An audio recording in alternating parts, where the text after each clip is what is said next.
चुनाव के बीच बाहुबली मुख्तार की जेल में मौत पर उत्तर प्रदेश की राजनीति गर्म। समाजवादी पार्टी के अध्यक्ष अखिलेश यादव मुख्तार के घर गए थे वो, और अब उत्तर प्रदेश के जो डिप्टी सीएम है केशव प्रसाद मौर्य एबीपी न्यूज से खास बातचीत में वो सीधे अखिलेश यादव पर हमला बोल रहे हैं। केशव प्रसाद मौर्य का कहना है माफिया की मौत पर न जाने कितने घरों में दिवाली मनाई गई, चुनाव में मुख्तार की मौत कोई फैक्टर नहीं है। अखिलेश यादव मुख्तार के घर गाजीपुर गए तो अतीत की कब्र पर भी फूल चढ़ाते ये तंज कर रहे हैं केशव प्रसाद मौर्य। मुख्तार के जनाजे में समाजवादी पार्टी से जुड़े लोगों की भीड़ थी, आम लोग नहीं थे, ये दावा भी किया है केशव प्रसाद मौर्य ने।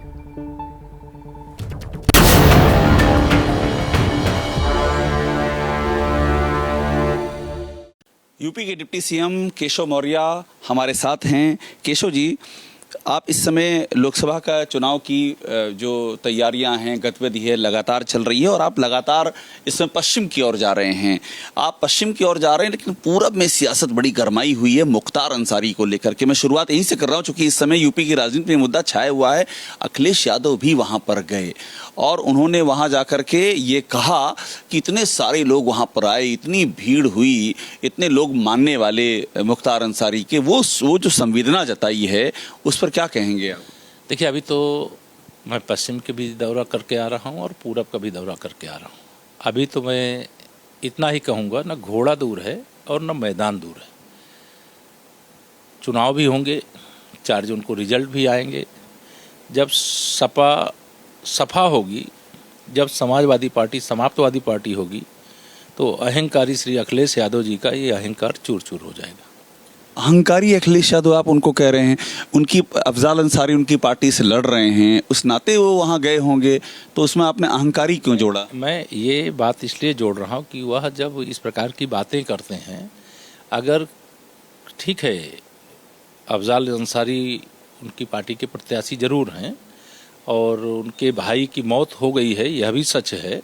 जो मुख्तार अंसारी जिनके खिलाफ अनेक गंभीरतम अपराध दर्ज थे, जिसमें कई मामलों में सजा हो चुकी थी, और उस सजा के बाद वो कहें कि हम वहाँ पर जा कर के, वो तो बहुत गरीबों के हमदर्द थे और बड़े लोकप्रिय थे, तो गुंडई के बल पर जो उत्तर प्रदेश में राजनीति होती थी, उस राजनीति पर पूर्ण विराम लग चुका है।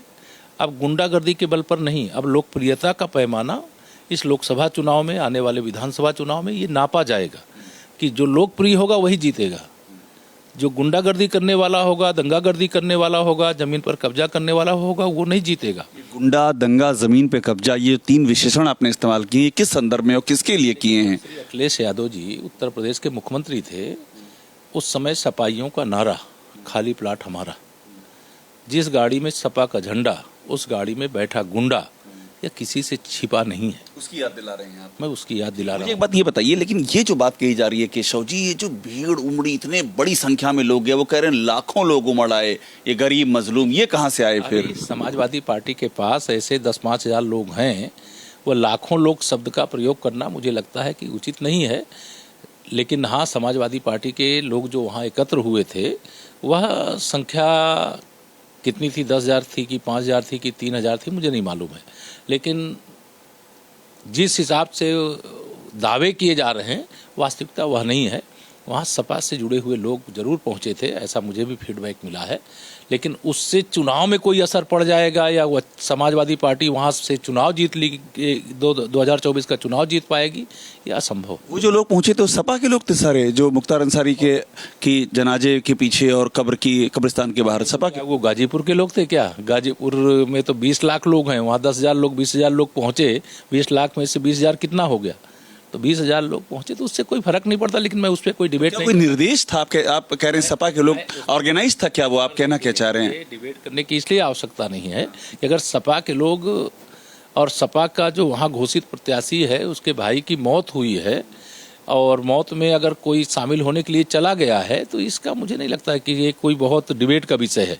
हाँ, ये सही है, समाजवादी पार्टी गुंडों, अपराधियों, माफियाओं की पार्टी है। उनकी रिश्तेदारी गुंडे, अपराधी, माफियाओं से, दंगाइयों से है और उसके कारण सपा सफा हो रही है। 2012 में जो पूर्ण बहुमत लेकर के आए, 2017 के विधानसभा चुनाव में 47 पर सिमट गए। 2014 के लोकसभा चुनाव में भाजपा गठबंधन 73 जीता, वो 5 सीटों पर सिमट करके रह गए। 2022 में 400 सीट का दावा करते थे, लेकिन 111 सीट पर सिमट करके रह गए और भाजपा की पूर्ण बहुमत की सरकार फिर प्रदेश के अंदर है। और 2019 में सपा बसपा सब ने, कांग्रेस ने, उस समय तो राष्ट्रीय लोकदल भी उनके साथ था, गठबंधन किया, लेकिन उसके बाद भी सपा सफा हो गई और भाजपा ने 64 सीटें 51% वोट के साथ जीता और 2024 में 80 की 80 लोकसभा जीते। पर केशव मौर्य ये क्यों कह रहे हैं इलाहाबाद जाने तक की आपने सलाह दे दी अखिलेश यादव की, वहां भी कुछ गड़ा हुआ है, वो क्या है? इलाहाबाद जाने की आपने बात क्यों कही? वो आप भी जानते हैं और अखिलेश यादव जी भी जानते हैं और सपा वाले भी जानते हैं और प्रयागराज वाले भी जानते हैं। जब उनको जाना ही है ऐसे स्थान पे, भगवान श्री रामलला के मंदिर निर्माण का कार्य पूर्ण होने पर प्राण प्रतिष्ठा का निमंत्रण 22 जनवरी 2024 को ठुकरा दिया और वहाँ जाने की इनको फुर्सत नहीं मिली। बाकी जगह जाने की फुर्सत है तो केवल गाजीपुर ही क्यों गए? फिर चले जाएं, अतीक अहमद की भी वहाँ पे कब्र बनी हुई, वहाँ पर भी जा करके फूल चढ़ाओ। मुझे एक बात ये बताइए कि आप पर ये आपको कहा जा रहा है, आप पे वो इल्ज़ाम लगा रहे हैं, आपके मुकदमे गिनाते हैं, माफिया, गुंडा, ये शब्द आपके लिए इस्तेमाल किए जा रहे हैं, आपने आपकी जानकारी में आए होंगे, तो वो आपसे सवाल पूछ रहे हैं। अखिलेश यादव जी जितना आंदोलन केशव प्रसाद मौर्य ने किया है उसका 1% करते तो उनके खिलाफ भी एक नहीं 10, 20, 25, 50 मुकदमे लिखे होते, लेकिन वह आतंकवादियों के मुकदमे वापस करने वाले मुख्यमंत्री के रूप में जाने जाते हैं, वो अपराधियों का संरक्षण करने वाले के रूप में जाने जाते हैं। वो आंदोलनकारी नहीं है, उनको जो राजनीति मिली है वो विरासत में मिली है, उनके संघर्ष से नहीं मिली। संघर्ष की राजनीति और विरासत की राजनीति में ज़मीन और आसमान के बीच का जो अंतर होता है वो अंतर होता है। ज़रूर मैं समझता हूँ कि अगर थोड़ा भी विचार करना होगा तो वो विचार ज़रूर करेंगे कि उन्होंने संघर्ष नहीं किया है, उनको विरासत में जो कुछ मिला है और विरासत में सियासत मिल सकती है, नहीं मिल सकती। इस चुनाव को लेकर ये बता दीजिए, आपका क्या प्रेडिक्शन क्या है केशव मौर्य का? प्रैक्टिकल बताइएगा, ये तो स्लोगन है आपका 80 में 80। नहीं, 80 की 80 लोकसभा सीटें भारतीय जनता पार्टी गठबंधन जीतेगा।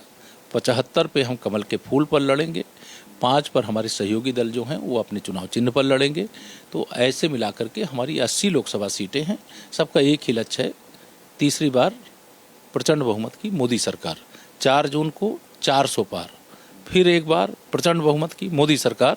यह देश की ज़रूरत है, देश की अर्थव्यवस्था के लिए ज़रूरत है, देश के विकास के लिए ज़रूरत है, गरीब कल्याण के लिए ज़रूरत है, महिला सशक्तिकरण के लिए ज़रूरत है, भारत के युवाओं के उज्जवल भविष्य के लिए ज़रूरत है, अन्नदाताओं की आमदनी बढ़ाने के लिए ज़रूरत है, सभी क्षेत्रों का सर्वांगीण विकास करने के लिए। मेरा आखिरी सवाल ये है, आखिरी इसलिए कह रहा हूँ चूँकि मुझे ऐसा लग रहा है कि शायद आपको कहीं निकलना होगा, तो गाजीपुर में क्या होगा? ये जो ऐसा सिंपैथी वेव नहीं होगी गाजीपुर में, वहाँ की सीट पिछली बार भी आप हारे थे, तो गाजीपुर में आपको पॉलिटिकल रिपरकशन क्या? पूर्व में के तट से होकर के गंगा मैया बहती हैं और 2019 और 2024 के बीच में गंगा जी में बहुत पानी बह गया है।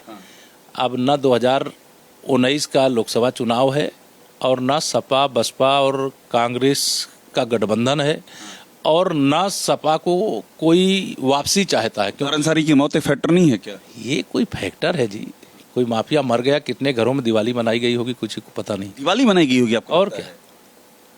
मैं ये मानता हूँ कि अपराधी सिर्फ अपराधी होता है, मौत हुई है उस पर मैं कोई टिप्पणी नहीं करना चाहता, लेकिन जिन घरों की, जिनके सुहाग छीने गए होंगे, जिनकी राखियाँ छीनी गई होंगी, जिनकी कोख सूनी की गई होंगी, वो कोई छोटी मोटी संख्या नहीं है, वो पूरा प्रदेश एग्रेसिव स्टैंड ले रहे हैं आप मुख्तार अंसारी के मुद्दे पे? मैं उनके मुद्दे पे स्टैंड लेने का विषय नहीं है, लेकिन जिस व्यक्ति का इतना विस्तृत आपराधिक इतिहास हो, उस व्यक्ति के बारे में जीवन और मृत्यु तो जो भी धरती पर पैदा होगा उसको मरना ही है। कब कौन मरेगा ये ऊपर वाले के अलावा कोई नहीं जानता है, लेकिन माफिया को कोई मसीहा बताना मुझे लगता है उचित नहीं। राहुल गांधी पे एक आखिरी सवाल आपसे, अभी तक अमेठी में तय नहीं हो पा रहा है कि राहुल गांधी लड़ेंगे कि नहीं? तय करेगी भाजपा, नहीं तय करेगी। डर नहीं है अमेठी से लड़ गए तो माहौल बदल जाएगा? और भाजपा की वर्तमान की सांसद और केंद्र की मंत्री आदरणीय स्मृति ईरानी जी वहाँ से चुनाव लड़ रही हैं और पिछले बार के अंतर से भी बहुत बड़े अंतर से इस बार जीत राहुल रहे हैं। गांधी चुनौती नहीं है आपके लिए? नहीं, कहाँ चुनौती है? अगर चुनौती होती तो पहली सूची में उनका नाम आ जाता। उनको स्वयं हिम्मत नहीं पड़ रही है। हमारे साथ केशव मौर्य हैं, तमाम मुद्दों पर अपनी बात कहते हुए और बार बार इस पे जोर दे रहे हैं कि 80 में 80 और 400 पार। ये बात जब कहते हैं तो चेहरे पर मुस्कान आ जाती है केशव मौर्य की। जो ये कह रहे हैं उस दावे का इम्तिहान 4 जून को होगा। कैमरा हरिओम मिश्रा के साथ अभिषेक उपाध्याय, एबीपी न्यूज़, लखनऊ।